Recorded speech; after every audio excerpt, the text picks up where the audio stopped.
নমস্কার প্রিয় বন্ধুরা, বেঙ্গলি সলিউশন ইউটিউব চ্যানেলে তোমাদের সকলকে স্বাগত। আজকে আমি বাংলা নির্মিতি পর্বের অন্তর্ভুক্ত অত্যন্ত গুরুত্বপূর্ণ একটি অধ্যায় প্রতিবেদন বা রিপোর্ট রাইটিং নিয়ে আলোচনা করব। তোমরা সকলেই জানো, প্রতিবেদন এমন একটি বিষয় যেটা আমাদের প্রতিদিনের জীবনের সঙ্গে জড়িত এবং এই প্রতিবেদন আমরা প্রতিনিয়তই যে খবরের কাগজ থেকে পড়তে পারি।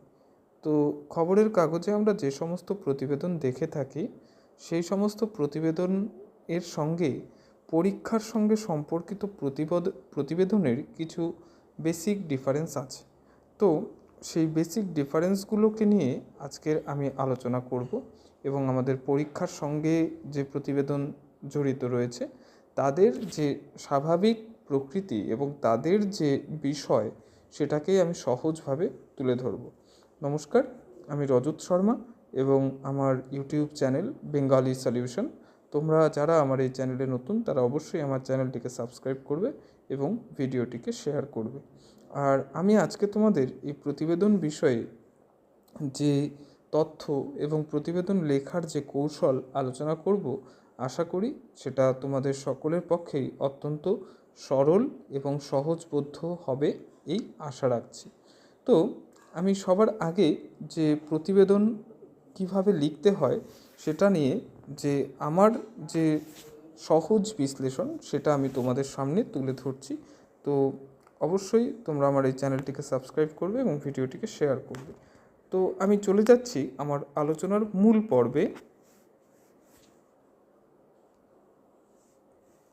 দেখো, স্ক্রিনে তোমরা দেখতে পাচ্ছ যে এখানে যে সহজে প্রতিবেদন শেখার একটি বিষয়, যে এসো সহজে প্রতিবেদন লিখি। তো মূলত যে প্রতিবেদন কিভাবে লিখতে হয় সেটার সরল তথ্য আমি এখানে দিয়েছি এবং তার পদ্ধতি কী। একটি প্রতিবেদনের মধ্যে কি থাকবে, একটি শিরোনাম বা হেডিং থাকতে হবে, ঠিক আছে? অর্থাৎ শিরোনাম ছাড়া কিন্তু কখনো প্রতিবেদন করবে না।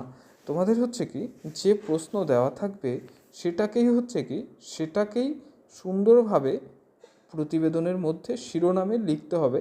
এখন কথা যে কিভাবে লিখব, পুরো কোশ্চেনটাকে তুলে দেব না, কখনোই প্রতিবেদনের মধ্যে পুরো প্রশ্নটাকে তুলবে না।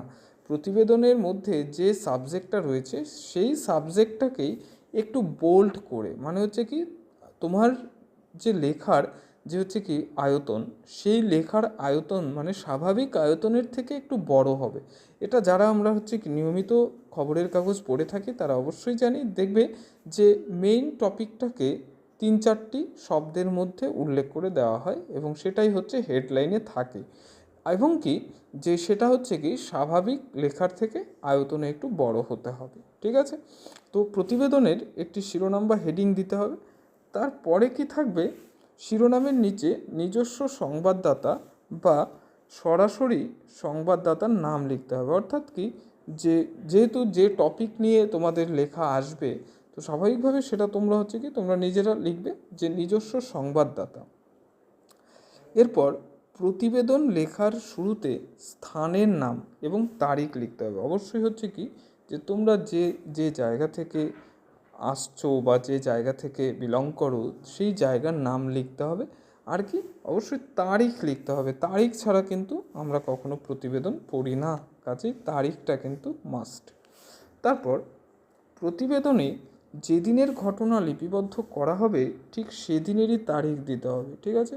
প্রতিবেদনে যেদিনের ঘটনা লিপিবদ্ধ করা হবে ঠিক সেদিনেরই তারিখ থাকতে হবে, ঠিক আছে? এখন ধরো যে স্বাভাবিকভাবে যে এটা যেহেতু যে পরীক্ষা সংক্রান্ত একটা ভিডিও, তো সুতরাং যে তোমরা যে ডেটে পরীক্ষা দিচ্ছ সেই ডেটের তারিখ দিয়ে দেবে। এরপর প্রতিবেদনের মূল বিষয়টি লিপিবদ্ধ করতে হবে, ঠিক আছে? মানে প্রথম লাইনে কোনো অপ্রাসঙ্গিক কথা বা বর্ণনাধর্মী কোনো এক্সট্রা কথা কিন্তু চাকরির পরীক্ষার প্রতিবেদনের মধ্যে আনা যাবে না। অর্থাৎ চাকরির পরীক্ষার প্রতিবেদনের মূল যে এক লাইনের মধ্যে মূল কথাটার মধ্যে প্রথমেই সেটাকে মেনশন করে দিতে হবে। মূল ঘটনাটি সংক্ষেপে তারপরে 2-3টি বাক্যে সেই অনুসারী কথা লিখতে হবে, ঠিক আছে? পরবর্তীতে কি থাকবে, পরবর্তীতে অনুচ্ছেদ ভাগ করে মানে প্যারাগ্রাফ চেঞ্জ করে করে করে করে হচ্ছে বিস্তারিত বিবরণ দিতে হবে, ঠিক আছে। তারপর বিশেষ ক্ষেত্র ছাড়া সরাসরি কোনো রাজনৈতিক দল বা নেতার নাম উল্লেখ করা যাবে না। এই ক্ষেত্রে কি হতে হবে, যে বিশেষ ক্ষেত্র ছাড়া সরাসরি কোনো হচ্ছে রাজনৈতিক দল বা নেতার নাম কিন্তু উল্লেখ করা যাবে না। এই ক্ষেত্রে কি, যে তোমরা যে নাম ব্যবহার করবে, সাধারণত হচ্ছে কি, সাধারণত যে নাম ব্যবহার করার থেকেও একটা ভালো পদ্ধতি হচ্ছে কি, যে যেই পদে রয়েছে সেই পদের নাম ধরে, যেমন ধরো যে কি, যে স্থানীয় হচ্ছে কি যে পঞ্চায়েত সভাপতি হতে পারে, বা হচ্ছে কি যে ব্লক আধিকারিক হতে পারে। এই ক্ষেত্রে হচ্ছে কি কোনো কারোর নাম না দিয়ে হচ্ছে কি, যে যেমন ধরো যে সমষ্টি উন্নয়ন আধিকারিক, বা হচ্ছে কি যে ব্লক উন্নয়ন আধিকারিক, ঠিক আছে, সেরকম হচ্ছে কি যে সেরকম হচ্ছে আমরা নাম লিখতে পারি, ঠিক আছে, উন্নয়ন আধিকারিক জানিয়েছেন, ঠিক আছে, এরকমভাবে ব্যাপারটাকে মেনশন করতে পারি।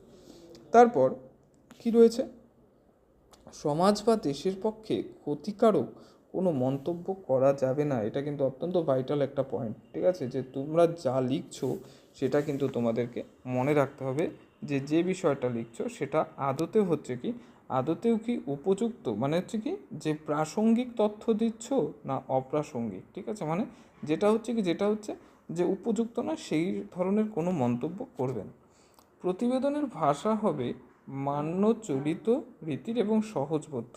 এটা অত্যন্ত ভাইটাল একটা পয়েন্ট, কারণ প্রতিবেদনের ভাষা কিন্তু কখনো যে আমার হচ্ছে কি, আমার হচ্ছে ভাষা জ্ঞান খুব ভালো, আমি সেই ক্ষেত্রে হচ্ছে কি যে আমার ইচ্ছা মতন হচ্ছে কি যে জটিল জটিল শব্দবন্ধ দিয়ে আমি প্রতিবেদন লিখব, এমনটা কিন্তু কখনোই করা যাবে না। তার কারণ হচ্ছে কি, তার কারণ হচ্ছে যে একটা প্রতিবেদন যিনি হচ্ছে কি যে ধরো স্বাভাবিকভাবে হচ্ছে কি যে উচ্চশিক্ষিত নয় এমন মানুষও যেমন একটা খবরের কাগজ পড়েন, ঠিক তেমনই হচ্ছে কি যে সমাজের শিক্ষার হচ্ছে কি যে পিএইচডি বা বিভিন্ন রকমের হচ্ছে কি যে উচ্চশিক্ষার ডিগ্রিধারী কোনো মানুষও সেই একই কিন্তু হচ্ছে খবরের কাগজ পড়েন।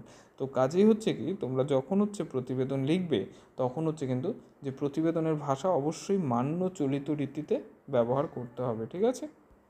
এরপর বক্তার বক্তব্য অবশ্যই কোটেশন চিহ্নের মধ্যে রাখতে হবে, অর্থাৎ যিনি বলছেন, ঠিক আছে, তার বক্তব্যটাকে অবশ্যই হচ্ছে কি যে কোটেশন সিম্বলের মধ্যে কিন্তু রাখতে হবে। তারপর যে অবশ্যই নম্বরের কথা মাথায় রেখে প্রতিবেদনের আয়তন বৃদ্ধি করতে হবে, ঠিক আছে, এটা অত্যন্ত গুরুত্বপূর্ণ একটা দিক, কারণ আমরা হচ্ছে কি আমরা বেশিরভাগ ছাত্রছাত্রী যারা ধরো কি যে এই সময়ের যে আমাদের সিলেবাস রয়েছে বা বিভিন্ন মধ্যশিক্ষা পর্ষদ বা অন্যান্য যে সমস্ত বোর্ড রয়েছে, তাদের কিন্তু হচ্ছে কি তাদের রাইটিং স্কিলের কিন্তু নাম্বারটা কম, অর্থাৎ বেশিরভাগ ক্ষেত্রে হচ্ছে প্রতিবেদনের নাম্বার হচ্ছে 5, 10, 6 এরকম থাকে। তো সেই জন্য হচ্ছে কি যে চাকরির প্রতিবেদন আমরা সেখান থেকে হয়তো কি যে টাইপটা বা তার কনসেপ্টটা নিতে পারি, কিন্তু এটা মাথায় রাখতে হবে আমরা কিন্তু সেখান থেকে পুরোপুরি হচ্ছে কি যে ওই আয়তনে লিখবো না। তার কারণ হচ্ছে আমাদের চাকরির এক্সামে হচ্ছে কি এর সার্ভিস এক্সামে কত থাকে, 15 করে থাকে। তার কাজেই হচ্ছে কি সেখানে অনুচ্ছেদ একটু বেশি দেওয়ার মানে প্যারাগ্রাফ চেঞ্জ করে মানে প্যারা সংখ্যা বাড়ানোর কিন্তু একটা ব্যাপার আছে, ঠিক আছে। তো এই জায়গাগুলো হচ্ছে প্রতিবেদনের সবচেয়ে গুরুত্বপূর্ণ দিক, এই জায়গাগুলোকে আমাদের সবার আগে মনে রাখতে হবে, ঠিক আছে। তো আমরা এতটুকু হচ্ছে কি যে সহজে কীভাবে প্রতিবেদন লেখা যায় সেটা দেখলাম। এবার আমরা চলে যাব যে প্রতিবেদনের মোটামুটি হচ্ছে 15 মার্কসের একটা প্রতিবেদন কতটা আয়তনে হওয়া উচিত সেটা আমাদেরকে জানা দরকার, ঠিক আছে।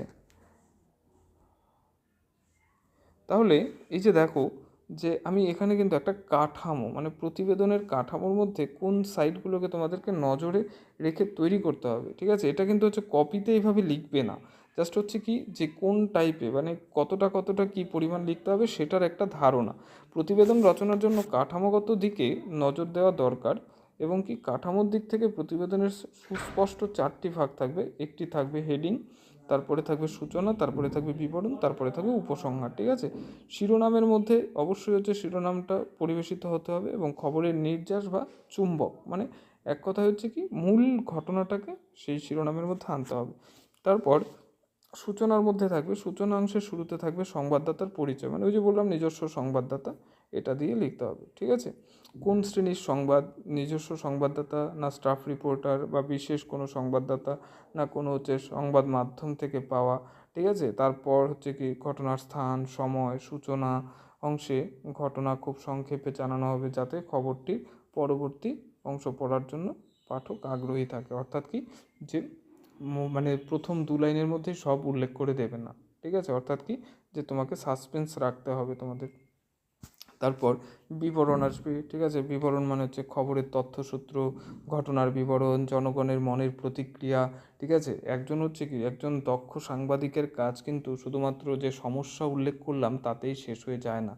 অর্থাৎ তিনি যেমন হচ্ছে সমস্যার উল্লেখ করবেন, তার পাশাপাশি হচ্ছে তার সমাধানটাকেও কিন্তু তিনি দেবেন। অর্থাৎ যে এখানে ধরো যারা হচ্ছে ভিক্টিমাইজড, মানে হচ্ছে কি, যারা হচ্ছে সমস্যার শিকার হচ্ছে, সাধারণ জনগণ, বেশিরভাগ ক্ষেত্রে সাধারণ জনগণই হচ্ছে সমস্যার শিকার হয়। তো সেই ক্ষেত্রে সাধারণ জনগণের সমস্যার কথা যেমন থাকবে, তারা যেমন নিজেদের বক্তব্যকে পেশ করবে, তার পাশাপাশি হচ্ছে কি কোনো আধিকারিক এসে তাদের সেই যে সমস্যার সমাধানের জন্য তাদেরকে আশ্বাস দেবেন, এটাও হচ্ছে কিন্তু যে প্রতিবেদনের সেই খবরের মধ্যে থাকা উচিত, ঠিক আছে। খবরের তথ্যসূত্র, ঘটনার বিবরণ, জনগণের মনের প্রতিক্রিয়া, এই অংশে বিস্তৃত আকারে লিখতে হবে, ঠিক আছে। আর উপসংহার যেটা অংশ, সেটা হচ্ছে কি ঘটনার প্রভাবজনিত সামাজিক এবং মানবিক তাৎপর্যের উপর আলোকপাত করা। এটা জাস্ট একটা ফরম্যাট এখানে দেখানো আছে, কিন্তু তোমরা কিন্তু যে এই বিষয়টা হচ্ছে জাস্ট বোঝার জন্য কোন অংশটাকে কি বলে। এখানে যেমন হচ্ছে কি সুনামি বা ভূমিকম্পের পূর্বাভাসে বিজ্ঞানীদের কিছু আশ্বাস, ঠিক আছে, এই বিষয়ে হচ্ছে প্রতিবেদনটা তৈরি করা হয়েছে। তো এখানে সেটা দেওয়া আছে। আর অবশ্যই যে একটা 15 মার্কসের প্রতিবেদন কতটা হয়, ঠিক আছে, এখানে কিন্তু তার একটা হচ্ছে যে সিনপসিস, মানে বলা যেতে পারে যে এক্সাম্পল আমি এখানে দিয়ে দিয়েছি। তো তোমরা অবশ্যই হচ্ছে কি যে প্রতিবেদনের নমুনা বা প্রতিবেদন কিভাবে লিখতে হয়, কতটা লিখতে হবে 15 নম্বরের জন্য, তোমাদের অবশ্যই 15 নম্বর আছে যে ক্লার্কশিপ এক্সামের জন্য। তো সেই ক্ষেত্রে তোমরা কিন্তু অবশ্যই হচ্ছে যে প্যারা করে করে করে করে বিষয়টাকে হচ্ছে বড় করতে হবে, ঠিক আছে। এই ভাবনাগুলো হচ্ছে মাস্ট। এই ভাবনাগুলো যদি না থাকে তাহলে কিন্তু প্রতিবেদন উপযুক্ত হবে না। আর অবশ্যই সেটা করতে হবে কি, যে এখন থেকেই হচ্ছে কি তোমরা কিন্তু রেগুলার প্র্যাকটিসে থাকো। প্র্যাকটিসে না থাকলে রাইটিং স্কিল কিন্তু তোলা সম্ভব হবে না কম সময়ের মধ্যে। তো আমি আশা করব তোমরা সকলেই আমার বিষয়টাকে সহজভাবে বুঝতে পেরেছো, এবং অবশ্যই আমার চ্যানেলটিকে সাবস্ক্রাইব করবে, ভিডিওটিকে প্রচুরভাবে শেয়ার করবে। ধন্যবাদ।